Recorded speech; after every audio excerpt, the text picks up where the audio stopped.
So, yesterday I uploaded a video of Bad Apple playing on the thumbnails on the YouTube homepage. So I think I'll just quickly run through how I did that. So I wrote two scripts.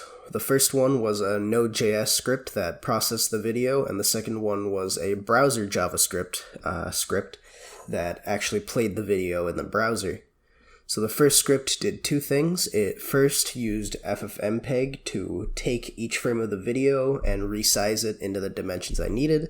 And the second thing the script did was break up each frame into individual parts, individual images that would actually get displayed on the YouTube homepage. And then it would stick all those parts of the frames into a new folder.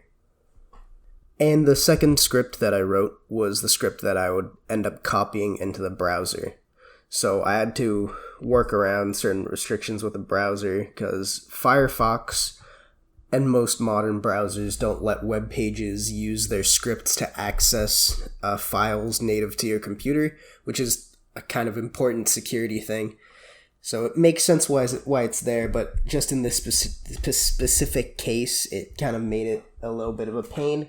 So I ended up having to download the YouTube page onto my computer, which kind of makes it feel less impressive, but the script still would have worked on the YouTube homepage if the security things weren't there.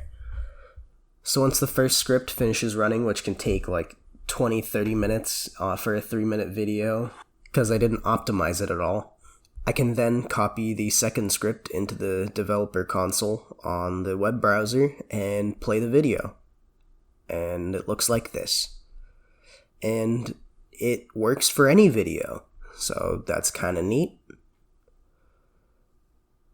So that's how I played Bad Apple on the YouTube homepage. Anyways, I wish everyone the best of luck.